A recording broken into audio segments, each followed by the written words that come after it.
Efforts to raise the minimum wage are taking center stage as Americans continue to face the climbing cost. And a 2022 Pennsylvania report found women are twice as likely to work a minimum wage job or below compared to men.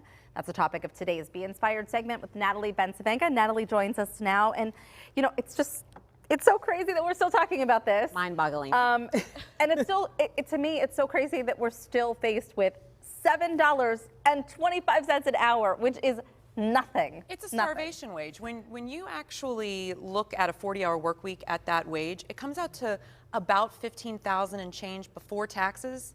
The math ain't mathin', ladies. No. I mean, you can't support yourself, let alone a family, and that's really what the minimum wage was supposed to be. It was supposed to be the minimum that a family could be supported on.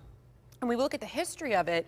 FDR said it in 1938 at 25 cents an hour, which actually for inflation, if we were to adjust it, comes out to $4.74 an hour, which is not far off, almost 100 years later as to what we're dealing with. I mean, this is atrocious. It's really bad. I mean, because you just bought a new car. I did. Oh, good for you. Prices. Exactly. I mean, that's the thing, like, so stressful. I mean, we're talking groceries, getting around, transportation, housing, like all of the things, daycare, childcare, like everything, extracurricular activities for the kids so they can be involved and grow. And I'm really glad you brought that up, Heather, because I don't think people understand. We talked about this the last time I was on about the paid leave initiative, right? How all of these things intersect. We have so few social safety nets in this country.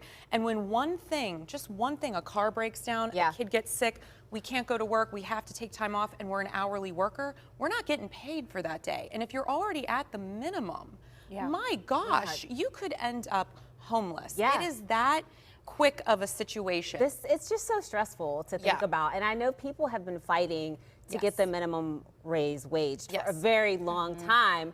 Why is it so tough? Well, it's so interesting, Mikey, because when I was researching this, it all goes back to an argument that literally has been happening since the 1890s. It was a newspaper clipping, as journalists, you'll appreciate that. And it was basically, they were saying, we want to raise the wage so people get paid $1 a day. And this was in the 1890s. And the article basically said the pushback is small businesses won't be able to afford it. And that is the same argument today. And the reality is we cannot not afford to raise the wage, especially when we look at the gender inequity. There are more women than ever in the workforce, of course, and a lot of them are heads of their own households. And we know the racial disparity in this country. Black and brown women already get paid pennies on the dollar, comparatively speaking, to white men, right? And even white women are only making 83 cents on the dollar. This is atrocious. And so, and I don't know if this is like salt on the wound, but states around us are already increasing to $15 an hour or more. Even Florida has $12 an hour. Okay, we're one of 20 states, Pennsylvania, that is still stuck at $7.25. Most of them are in the South. And then there's us. And Governor Shapiro is really trying to put pressure on the legislature because the reality is people are now leaving the state of Pennsylvania to go to Delaware, to go to Virginia, to go to Ohio because they've already raised their standard minimum wage. You would double your salary at $15 an hour if you're making $7.25. I mean, let's get real. 15 ain't cutting it either. Right. And if you look at what the average person, MIT just did a study, if you look at the average Pennsylvanian, we actually need $21.13 an hour to just be at the minimum. So $15 an hour, that was 10 years ago. Yeah, right. And it's all about the cost of living too, because if you're making $15 an hour and you live in California, you're still living in a one room. Yes, literally. A bedroom. With probably roommates. Let's talk about some of the ways that people can help. Pennsylvania. Let's get inspired.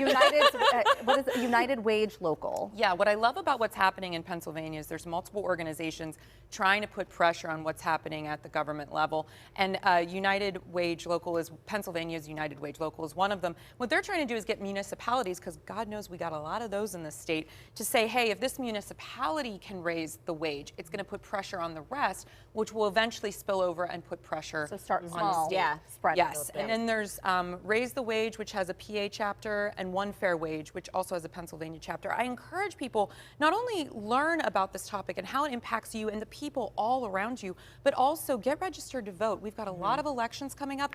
Find out who's willing to raise the wage, vote for those people, and vote the rest of them out. So important. Things need to change, Natalie. Thank you. And congrats on your 1 year, you guys. Thank you very much. Always excited to be a part of this. the show.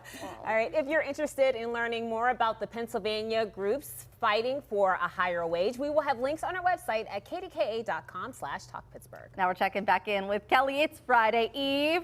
How's this week been treating you? A little better now, maybe?